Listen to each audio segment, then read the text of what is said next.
piece of that infection cycle. Biggest part you guys all can do: wash your hands like your nails, and you got to take your contacts out. Use your hand sanitizer.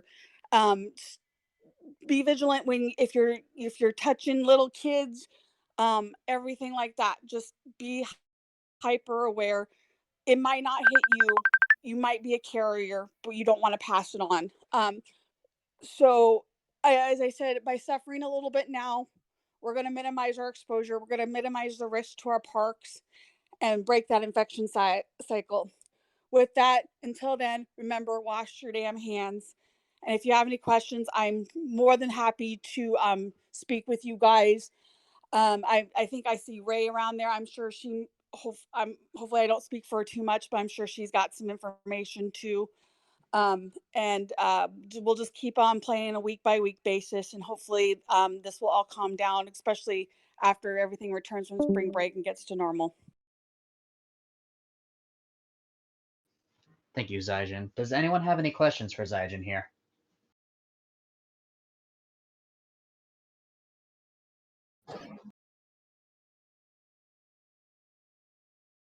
All right. Crickets. I'm not seeing any questions here. All right, and with that, we can move on to the next part of our agenda. So, kind of an elephant in the room that's been going on for a while is, yes, Astriana, you are muted, but I'm going to unmute you in just a second here. And Astriana, as our Ambassador. Thank you. Ambassador will be updating us on the AMCARD International investigation. So just give me 1 sec to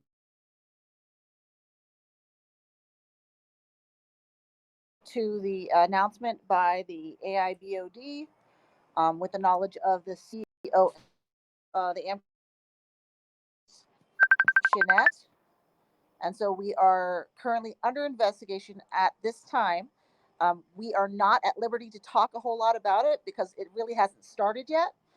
And we're just asking everybody to be as patient as possible because we're trying to give them as much information as possible and not conjecture. So we're trying to make sure that we have all of our T's dotted and all of our T's crossed and all of our I's dotted to make sure that we're giving them as truthful information as possible. So we're asking that everybody just be as patient as possible because we don't have a whole lot of information, nor does the COM, nor does the AIBOD. In fact, they have not started the official investigation yet because there's other paperwork and things that need to get started first. So as soon as the investigation is completed, we can give everybody a lot more information. Any questions? help to the entirety of the Council of Crowns. So thank you, and thank you for giving us that update. Not a problem. All right. Thank you, Astriana. That's all we need. That's all we needed to hear from you. Okay, so next on our list is the status of the audit with Rolo. Sure, give me just one moment. Sorry, I had to pass my computer off. Okay.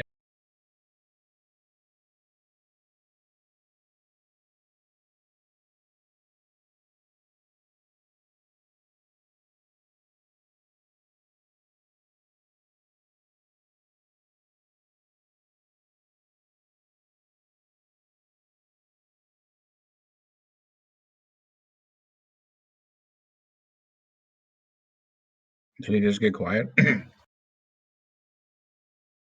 This is when we need a barter.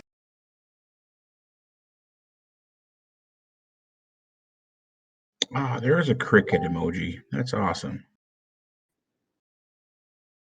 I've just been saying cricket this whole time.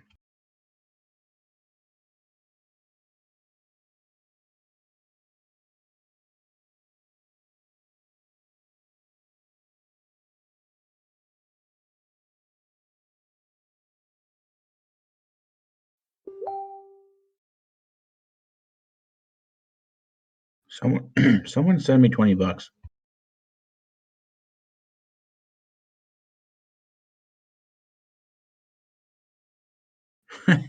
Crickets.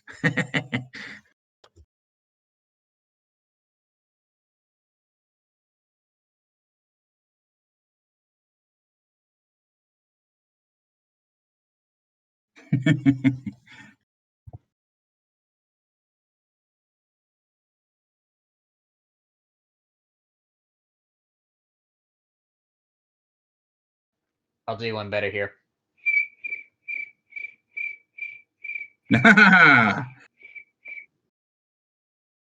Fucking winner.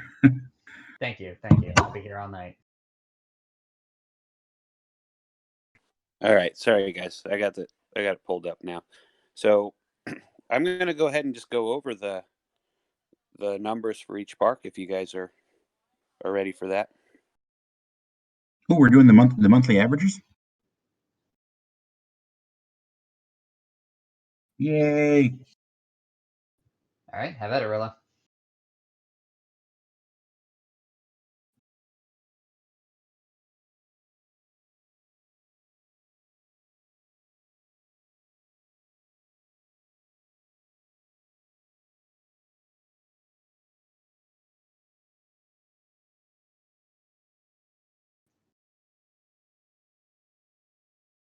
Did it just get quiet in here for anyone else, or did I drop?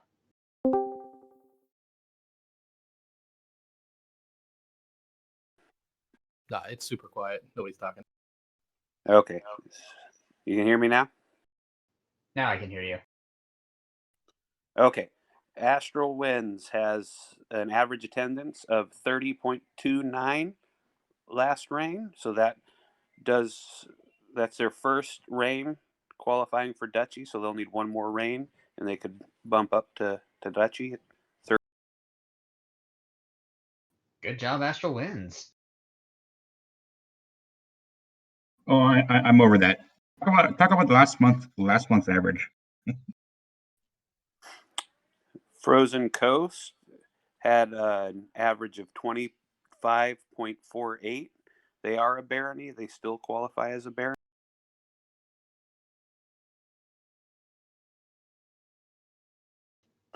Icefire Bay had an average of 20.04.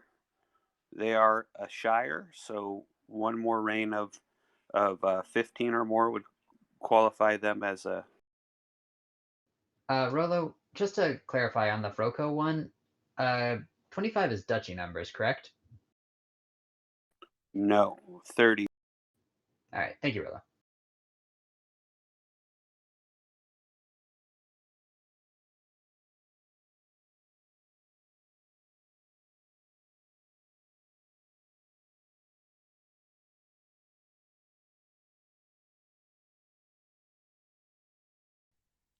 Did everybody cut out again?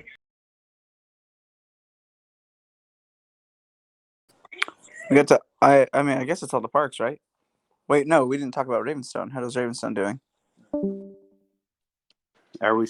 Did you guys not hear Lupin? I didn't hear Lupin Moon or Ravenstone. Yep. So Lupin Moon is 27.92. That they do not.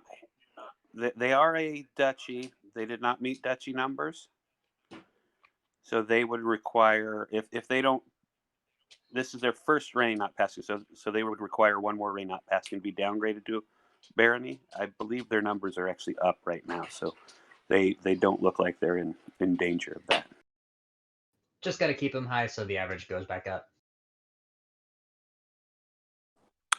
Perfect. I will go ahead and talk about that. Be like, hey, everybody, let's focus on recruitment and retention.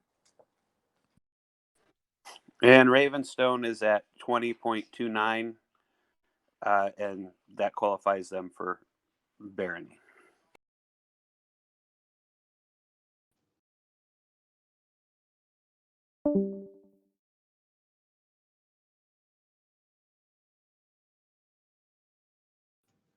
What's telling this one? Big GG for Ravenstone. Okay, and that's all I have at this time. Fantastic. Thank you, Rolo. Thank you.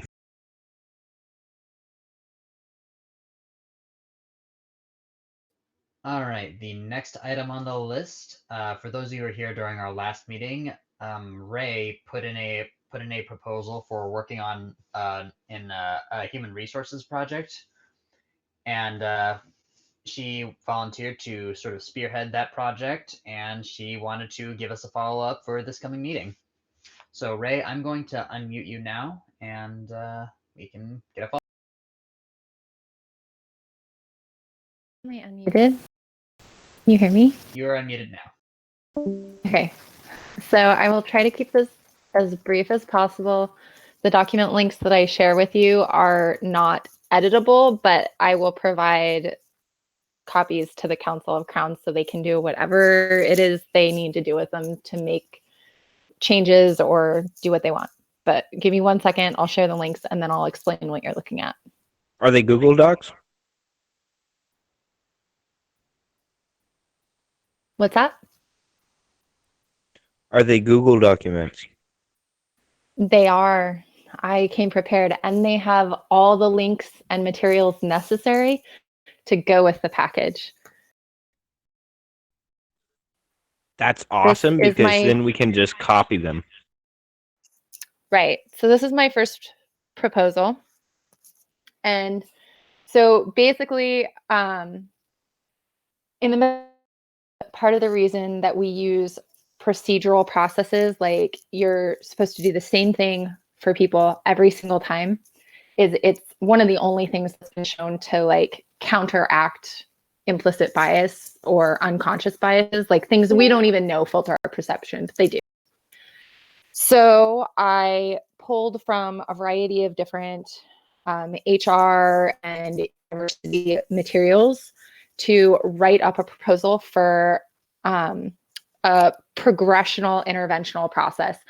I think that AmpGuard sort of suffers from dealing with changes in communication styles and changes in process as leadership changes, and that can create a lot of dissatisfaction. And then it also leads to this sort of disciplinary view of intervention, when in reality, the role of officers shouldn't be to discipline members. It should be to help better the park, improve things, mediate, whatever. So this provides like a paper trail where you can track which officers are submitting things, which people. Over it very briefly. It addresses 3 different forms.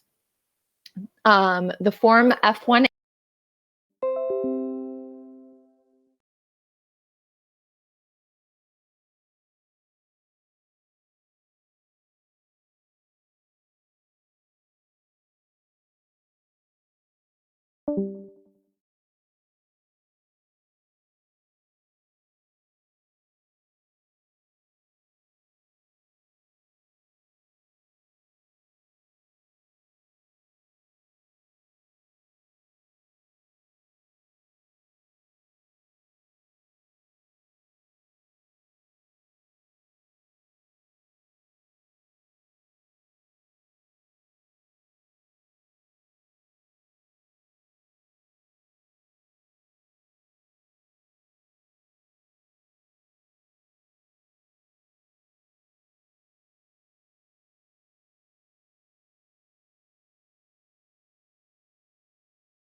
A form is the paper trail. This is about the member. The first, so there are 2 things, 2 boxes. The first box are infractions that are just, they're considered minor. They might be repeated, whatever. They might be issues of miscommunication, what have you. The second box are things that should also suggested in the proposal to change the language, because those things that should be immediately ban worthy in our current administrative manual and bylaws, those things are noted as being the member might or may be banned. Like if somebody breaks the law, they will be banned. We should be on things of this nature for the safety of our membership. So that's a proposal that's added to the proposals that we changed the language for that. I bolded that word change in the proposal. But anyway, The F2A form, the main thing to know about it is the first two are informal warnings. They don't require evidence. They don't require research. It's somebody had a complaint with somebody else and it's just being brought to the officer's attention. And so the officers, 2 officers again, will go to a member. They don't reveal the confidential information. They are the ones, the officers are the ones that fill out the form. This is the nature of the complaint. This is our statement on it. This is our plan moving forward. Like to help avoid this happening again. And this is what will happen if it repeats. So you'd go to warning 2, again, informal. After warning 2, the member would be on like sort of a probationary period where now they've had kind of 2 infractions against them. So the officers will keep an eye on them at the park, and just look into it further in case there's a 3rd repeat. At the 3rd repeat, the first 2 forms, they go to the council, and the F2A forms should be available to all officers in case something happened at like a Kingdom event or whatever. But basically, the first 2 forms would go to the council, and that's when the council would deal with it. So basically, this should have the workload for the council, because then local officers can deal with minor complaints and infractions and act as mediators or act as resolution, leaders. And really just intervene before anything gets too bad. So if the 3rd complaint happens, that would be done by 2 officers from the council. So now you have basically 4 officers involved, and the 2 officers from the council would get all the information from the first 2 forms. They get the officers and what they found locally and why this is being brought to the council for the 3rd offense. And then those 2 officers from the council would sit down and again go over this information with the member. This is now at the council level. This is now a formal complaint. This has been looked into. If it happens again, it'll be the 4th action, which is a formal suspension or termination, and that would all be explained below. So most of this should be pretty self-explanatory. The whole idea is to basically have the same procedure every time stuff happens. And also to remove some of the workload from the council, also to move it to more of a mediation role. So the proposal and the forms that would be needed for all of that are provided. The 3rd form, the F3A, is an official appeal process. A member, and also on those F2A forms, members have the option to mark that they don't agree with the statements that were made. The signature does not imply that they agree that this complaint is true or valid or whatever. It's simply to say, yes, the officers talked with me. And that way you also have a record of how the member handled the complaint, whether they were compliant, whether they wanted to make amends or make it right. So the last thing is the F3A form. That is basically a form that is a member has been suspended or terminated. They disagree with all of it. They want to appeal membership through a vote. They can sign a form that says that it's okay for their F2A forms and officer information that isn't confidential to be shared with membership, so membership can make a decision. So this is like a checks and balance again. The membership now has the opportunity to review these forms. The person in question has agreed to this release of this information, which may include people that are okay stepping forward. It may include the officer statements. It may include whatever. And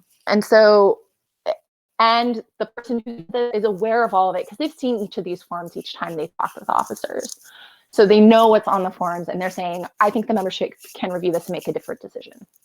So it just sort of, it creates imbalances. It creates a standard of procedures that's the same every single time, regardless of who's in leadership, so people know how to handle these things. And I'm sure you guys would want to change it or do whatever. I'm just basically creating the groundwork so that you guys can do what you need to with it, and kind of give you the information on that. So the proposal is laid out explaining this. The forms are laid out explaining this. And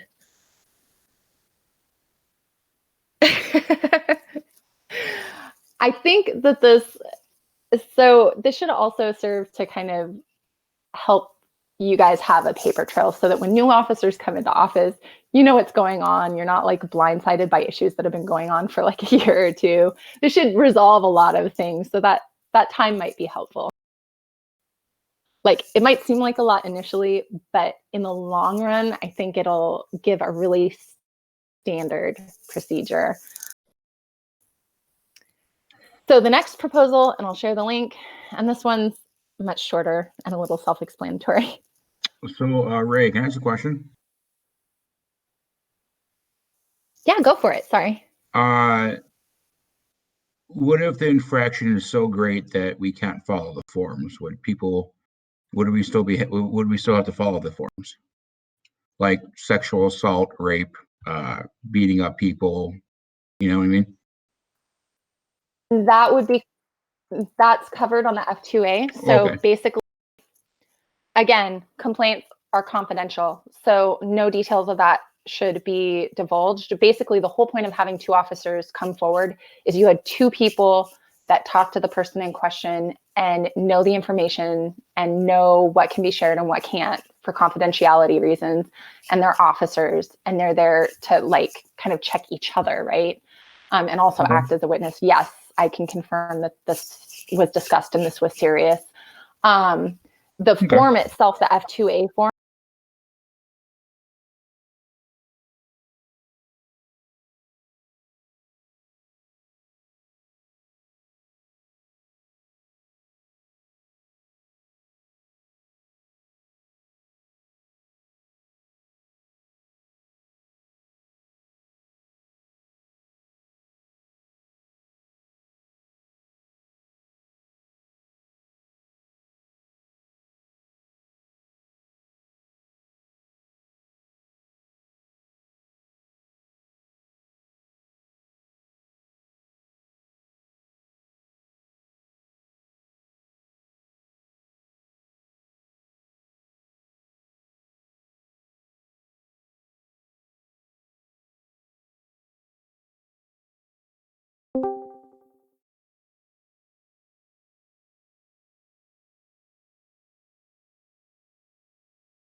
does that answer your question?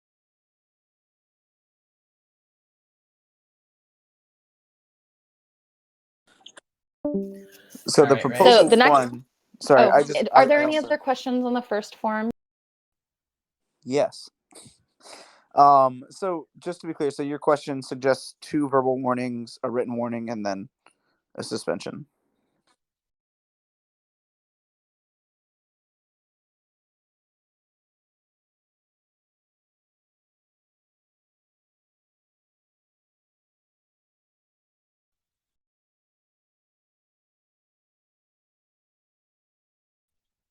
Oh, sorry.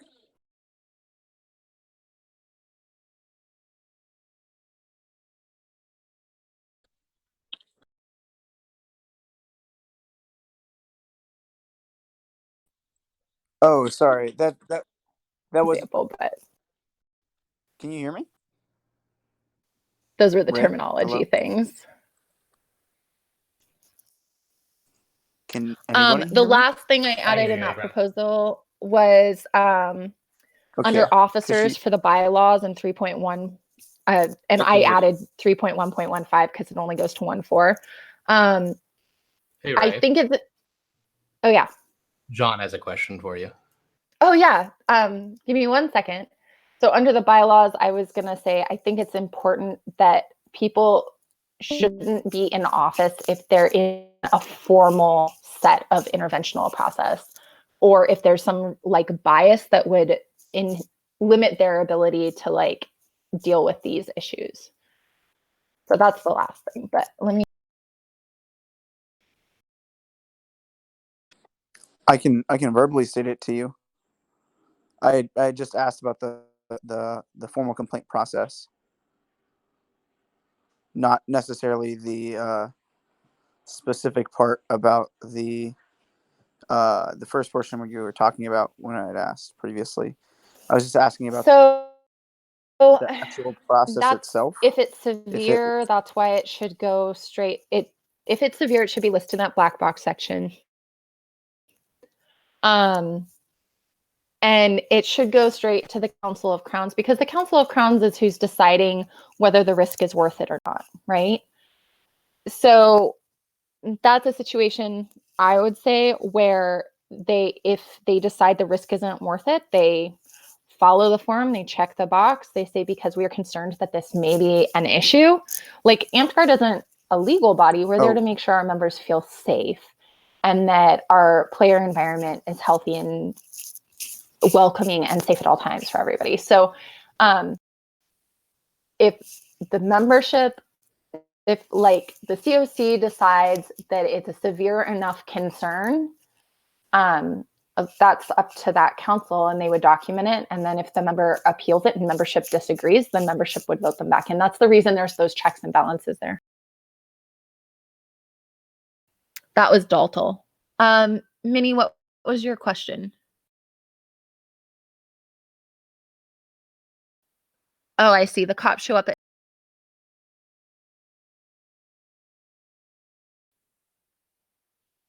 Oh. I don't think I can hear Abram. Do you have me deafened on your side? It appears that everyone else can hear me. I guess it's pointless. I'm going to type that out. Does Abram have a question? If he types it, I'll answer it. He's asking if you have him deafened or something because everybody else is able to hear him. If you look at his profile, you can see the microphone and headset next to him. Yeah, I don't know why I can't hear him. Typing it out, it's fine. Sorry about that, Abram. I could hear you earlier, so I don't know what changed. Good old internet. This is a way to standardize the ban process, which I'm all for, by the way. The old style was like just permaban them, and they can petition to get back in, and that was taught to me by a guy who banned. So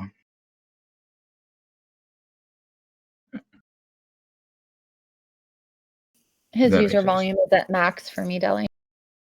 Can she not hear me? I can hear you. Sorry. Oh, sorry.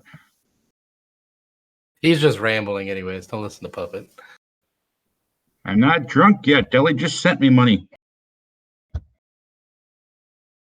Just told him some reason like, oh, I need heating fuel. It's like, here's $60. I'm like, fuck. You've been robbed, Deli. No, Abram. It's all of them could be verbal or written, but basically the member has to sign that, yes, we had this talk and covered all these topics regardless. So it would be 2 informal warnings and then 2 formal warnings. So basically they've made 4 infractions before they would be suspended or terminated, depending on how serious it is. So the 2 informal are just to show, yes, there's a problem in membership, like there's some sort of disagreement. And then the 2 formal ones are ones that require evidence or follow-up. The first one by local officers and then reported to the CoC, then the CoC talks to them. And then the 4th one was investigated by the CoC themselves. It should basically make it so the CoC is only investigating the most serious issues, and they're only investigating it after local officers have taken 2 steps, 3 steps, basically most of the 3rd step, and provided it to the CoC. So the CoC is involved at the 3rd step, but the local officers are the ones that provide them with that initial information. 3 strikes. Okay, thank you. Does that make sense? Oh, okay, that's kind of what I do in Astro Wings. Like, I don't really bring anything to the CLC unless it's like super duper far gone. I basically base this on a lot of progressional disciplinary practices, just because it allows opportunity for people to know exactly what is needed to move forward in a positive direction. Like, it gives a constructive.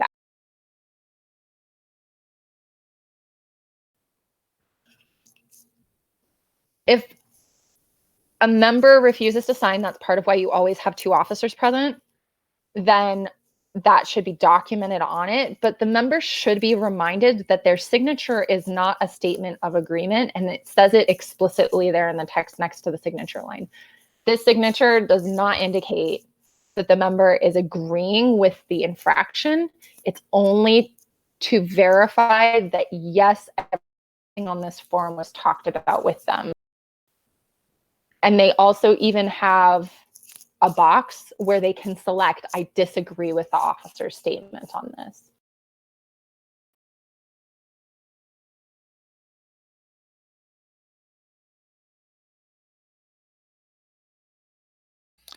So since I can actually still unmute myself in this channel, I'm going to just talk to you instead of trying to type, because I typed another question and scrolled off the screen real quick. So you're saying for significant, like the code of conduct violations, just going straight to ban, if I understood you correctly. But I don't see anything in the way this is written that actually says you can do that.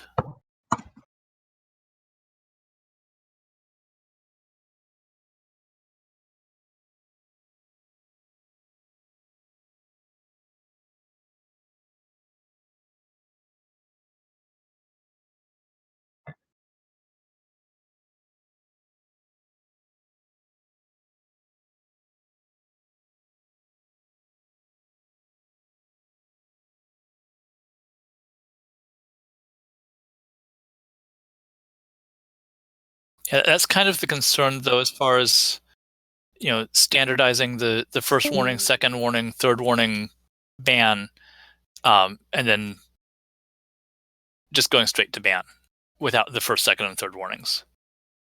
The way I think I understand it on the actual form, but in the way the proposal is written does not seem to indicate that that's actually an option.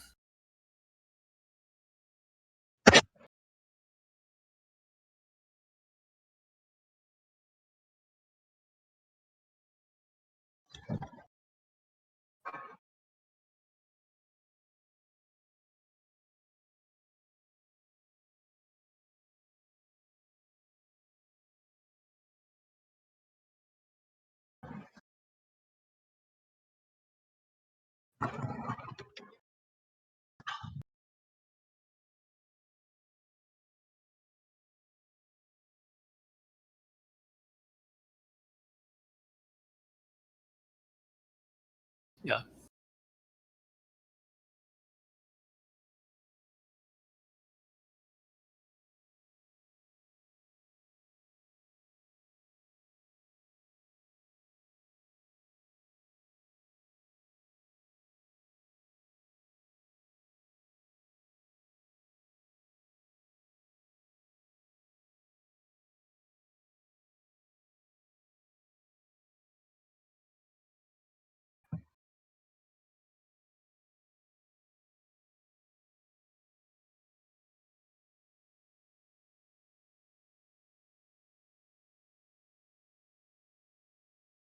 Yeah. See language. Yeah, that's a good point that I had overlooked, that this is not a final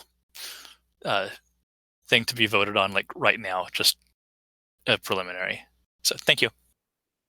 Yeah, I basically wanted to do all the leg and groundwork so that if you want to make edits, they can be small and you're not having to write something because I had an idea. It's a good idea. I was wanting to put something more or less like this together also. So I did talk to, oh my gosh, my brain just went blank.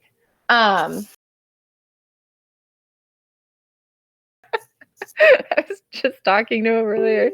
I talked to one of our Ravenstone officers. He's the champion right now. About I don't know why my brain is You mean Drake? Talking about Drake. I keep mixing him up with Drake. Yes. Drake.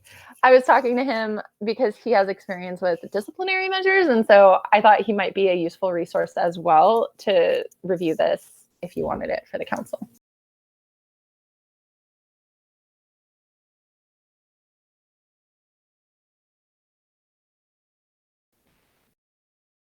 All right. Well, thank you, Ray. I'll be putting this in the I'll be posting this in the Council of Crowns group to review, and we can go over it with a fine-tooth comb like we suggested.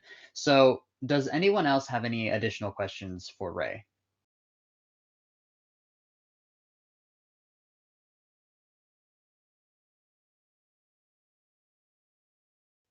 Okay, by all means. I'm so sorry. Does anyone have questions over proposal 1? Did I answer everything adequately?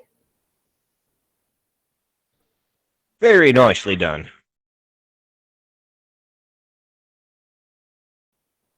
Oh, thanks. Okay, so proposal 2 is a little more fun.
Okay. I am glad you addressed that, Telly. So in the language, let's see.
like just listen with an open mind and listen to understand, not just to respond or hear. Like it can be really hard to hear that like none of us is ever going to be an expert on anything, but we should just always be learning about each other. Like it's pretty good stuff. All right. Does anyone have any questions for Ray regarding Proposal 2? Kingdom Defender. Let's see. I'm looking for written questions.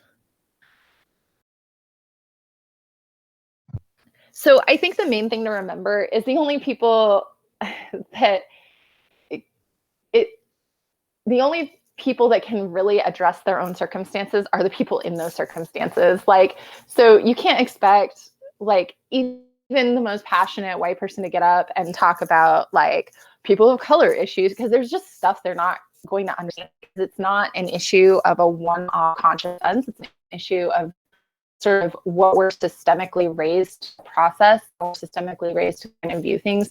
The materials talk about it at length. And so I think cultural talks are good if it involves minority members, like, and they want to talk about that. It's just really important to just tap into your resources and your various perspectives. If it's a women's problem, talk to women. If it's an issue with culture, talk to people of different cultures. Like, always involve the people who are like whatever the subject is, because they're the ones that can educate people if they want to or feel ready to. But also you can't just expect people to do that. I really advise, if you're interested and you're passionate about it, like go through the materials. It's a pretty good introduction.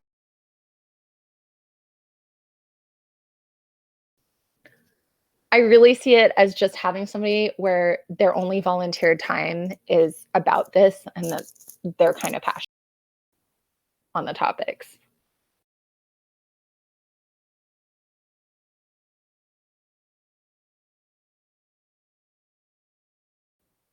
Does all of that make sense? Did I answer everybody's question?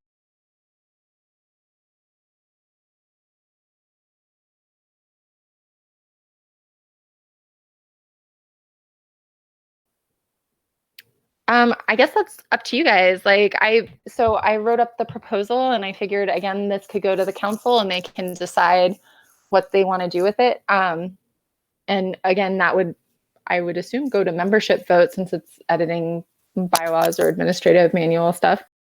But no, I don't think it should have crown quals. Like, I think the major thing should be like their job is research, organization, mediation, and advocacy. Like, they shouldn't be caught up in a lot of the other stuff.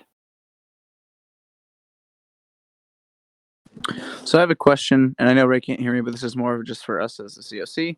Is this something that we want to allow current officers to be able to Exactly. And that's not a role you should be required to take up just because you're a person of color.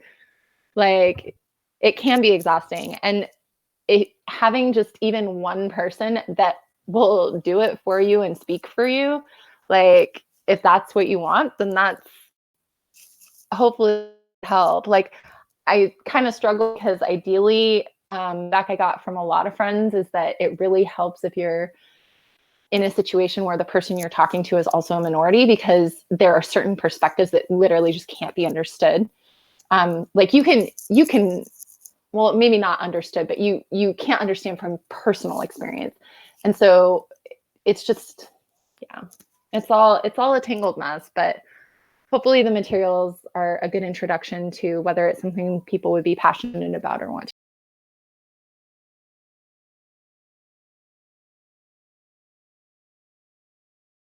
So Abram is asking the CoC if we should allow current officers to be able to hold this position.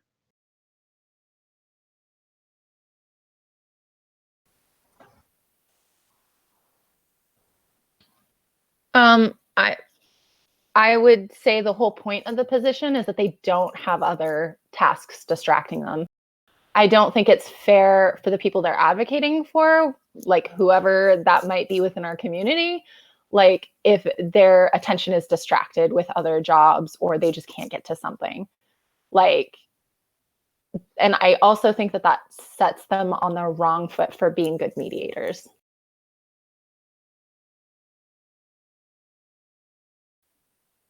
Does that make sense? Sorry about that.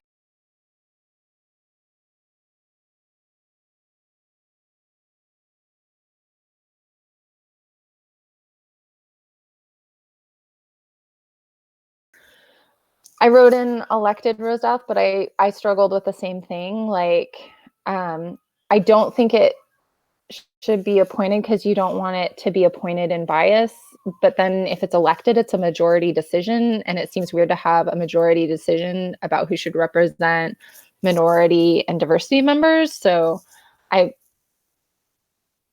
exactly. I finally settled for their job isn't to be an expert on minority issues. It's to connect people and help with discussion and take the reins on, education, but through listening to our diverse and minority members. It gives them a one-off resource where, like, if I have an issue as a woman, I can go to this person and talk to them and not have to educate 500 people. I can talk to this person and they'll educate 500 people for me based off of the feedback I get. So I looked at it as more of kind of administrative. And in that respect, I chose to write it up as an elected position through membership.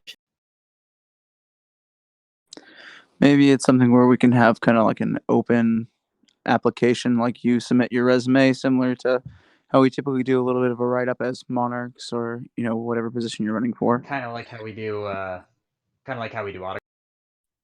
Right, where we can have like, this is what makes me qualified, this is why it makes me qualified type deal.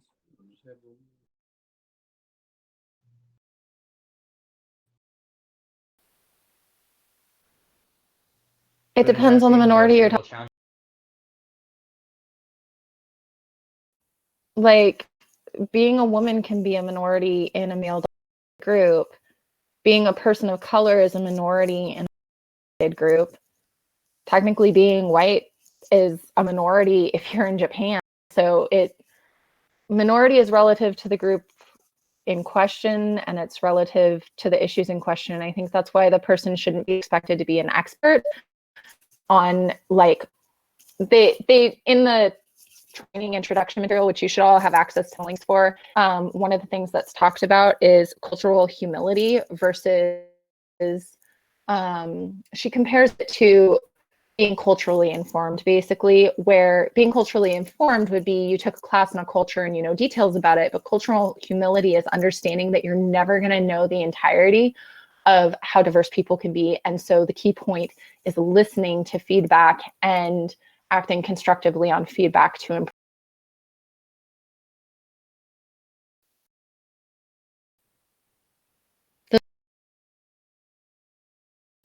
This person's job is to be a good listener and not just hear things, but listen to understand people and improve things for them so that they're not having to educate a majority group on an issue.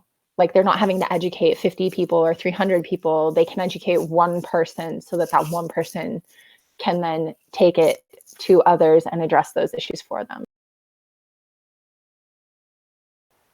I saw it as a stepping stone. Okay.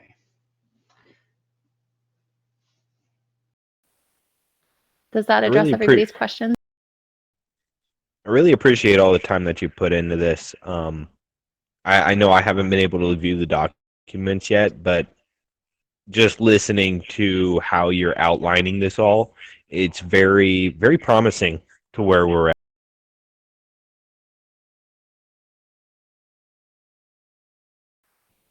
Thank you. All right. Are there any other questions about Ray regarding any of what she has shared with us tonight?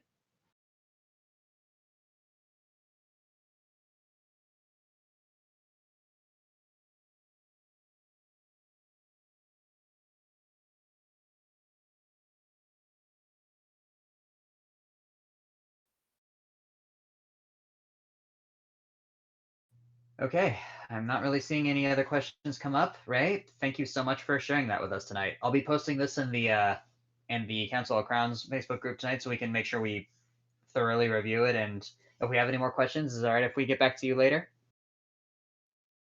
Yeah, absolutely. I pretty much just tried to make these self-contained packages that you could take and do whatever you needed with.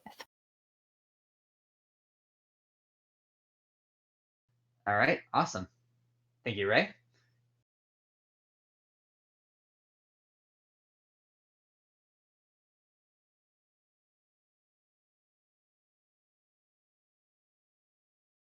All right, moving down the list now, we have the general recap of the Kingdom Monarch election timeframe. Rillo, I believe that is your show. All right, can you hear me? Yep.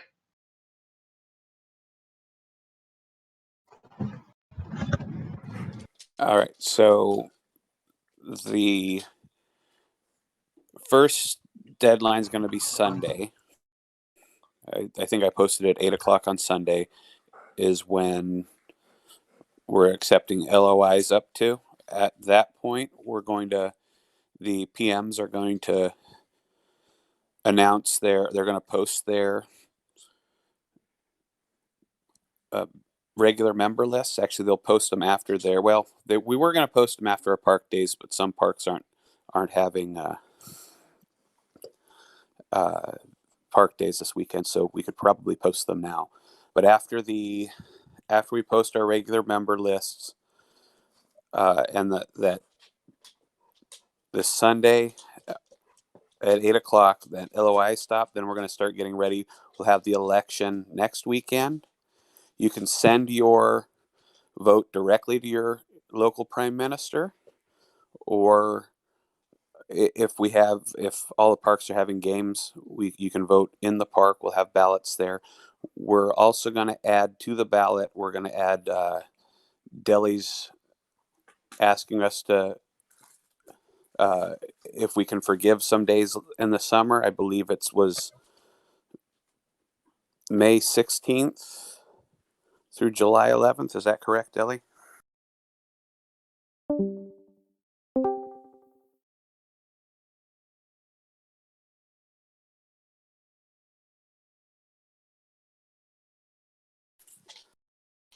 Okay, so and the goal is that the PMs will have their results back to me by 9 o'clock, so that I can post those announcements or the announcement before I go to bed on Sunday. So I'm hoping to have that out to everybody. I know, as somebody that's been on the side where these candidates are, a lot of us like to stay up and wait. That we're looking for that announcement, so I don't want anybody to wait longer than they have to. So that's my hope, is that we can have this wrapped up and finished by not this Sunday, but the following Sunday.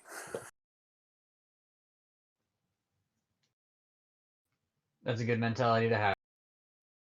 Does anyone have any questions for Rollo regarding the time frame? You mentioned regional PMs, but should they redirect for the cases of Lupin Moon and Astral Winds to you or somebody else? Oh, yes. Thanks for the reminder. I believe, Puppet, are you handling the election in Astral Winds? Yepers. And Abram, it's up to you. If you'd like to handle it, you're happy to. I'm also, being here, I'd be happy to go to Lupin Moon, assuming you're having games that day, and run the election there. No, you good? Okay, so for Lupin Moon, you can send your votes to me either through Messenger or assuming we have games in 2 weeks, we can have And on an election Facebook, there. on Facebook, you are known as. I'll post it on the Kingdom page. That's a good idea.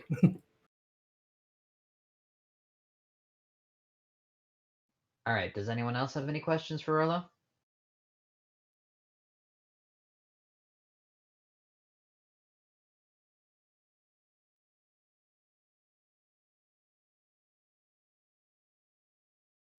All right. Not seeing any questions come up. Gonna end this on a bit of a high note. This is something I get to talk about, and that is the online award program that we're doing. So, for those of you who don't know, I made an announcement on Sunday talking about how the 15th of every month I'm going to be doing a monthly award program regarding, well, awards. And basically anything that you could have gotten at like a kingdom at the level of your park, I'd be making sure I'd be seeing about getting those to you just without paper. So if you have any recommendations for awards that you want to see someone get recognition for, look for the video I posted on the Northreach page. I posted a link to the award recommendation form. So fill that out, and you might see the award get announced at the upcoming thing. The list is going to be finalized by Friday, though. So tomorrow. So you have until then to get that. Are there any questions regarding?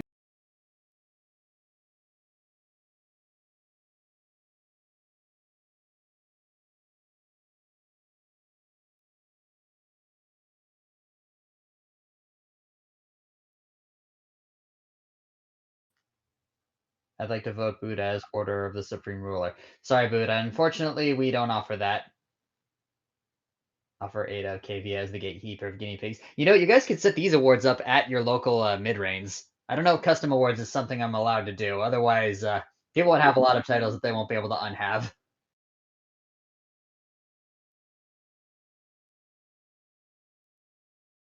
All right.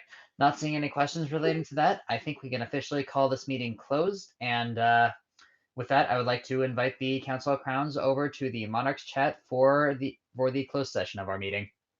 So, everyone else, thank you for joining us tonight, and I hope that you have a good rest of the night. Be safe, keep your hands washed, and try and keep the morale up. Have a good night, guys.